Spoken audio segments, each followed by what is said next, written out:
അസ്സലാമു അലൈക്കും വറഹ്മത്തുള്ളാഹി വബറകാതുഹു. പ്രിയമുള്ളവർ, അൻവർ മഖ്ദൂമിയാണ്. 14 നൂറ്റാണ്ടുകൾക്ക് മുമ്പ് തിരുനബി സ്വല്ലല്ലാഹു അലൈഹി വസല്ലം തങ്ങൾ പരിശുദ്ധ മദീനയിൽ വെള്ളം കുടിച്ചിരുന്ന ബിഉറുൽ ഹജീം എന്ന ഒരു കിണറും അതിൻ്റെ തൊട്ടടുത്ത് തന്നെ സ്ഥിതി ചെയ്യുന്ന സ്വല്ലല്ലാഹു അലൈഹി വസല്ലം തങ്ങൾ വിശ്രമിക്കുകയും നിസ്കരിക്കുകയും ചെയ്തിരുന്ന സ്ഥലത്ത് നിർമ്മിക്കപ്പെട്ടിരുന്ന മസ്ജിദ് നൂർ എന്ന ഒരു പള്ളിയുമാണ് നമ്മളിപ്പോൾ കണ്ടുകൊണ്ടിരിക്കുന്നത്. ഈ പള്ളിക്ക് മസ്ജിദുൽ വസ്ബ, മസ്ജിദ് തൗബ എന്നീ പേരുകളിലെല്ലാം ഈ പള്ളി അറിയപ്പെടുന്നുണ്ട്. ആ ഒരു അല്ലാഹുവിൻ്റെ ഹബീബ് സ്വല്ലല്ലാഹു അലൈഹി വസല്ലം വിശ്രമിച്ച നിസ്കരിച്ച ഒരു സ്ഥലം ഇന്ന് ചെറിയതായുള്ള രൂപത്തിൽ അന്നത്തെ ആ ഒരു നിർമ്മിതി തന്നെയാണ്. ചുറ്റും കരിങ്കൽ ഭിത്തികൾ കൊണ്ട് സംരക്ഷിച്ചിട്ടുണ്ട്. അതിന് ചുറ്റും ഒരു വേലി കെട്ടി സെപ്പറേറ്റ് ചെയ്തിട്ടുണ്ട്.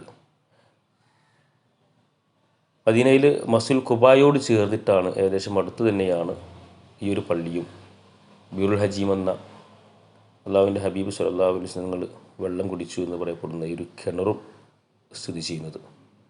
മദീന ഭരണകൂടം വളരെ സുന്ദരമായിട്ട് തന്നെ ഇതെല്ലാം ഇന്ന് സംരക്ഷിച്ചു പോരുന്നുണ്ട്. ബിഉറുൽ ഹജീം എന്ന ഒരു കിണറാണ് നമ്മളിപ്പോൾ കാണുന്നത്. ഗ്രില്ലിട്ട് ലോക്ക് ചെയ്ത് വെച്ചിരിക്കുകയാണ്. ഇപ്പോൾ ചില സന്ദർഭങ്ങളിൽ തുറക്കാറും തൊട്ടിയെടുത്ത് വെള്ളം എടുക്കാറുമുണ്ട് ഇതിൽ നിന്ന്. മുഹാജിറുകളായ സഹാബാക്കൾ ഇവിടെ വിശ്രമിക്കുകയും ജമാഅത്തായിട്ട് നിസ്കാരങ്ങൾ നിർവഹിക്കുകയും ചെയ്യാറുണ്ടായിരുന്നു.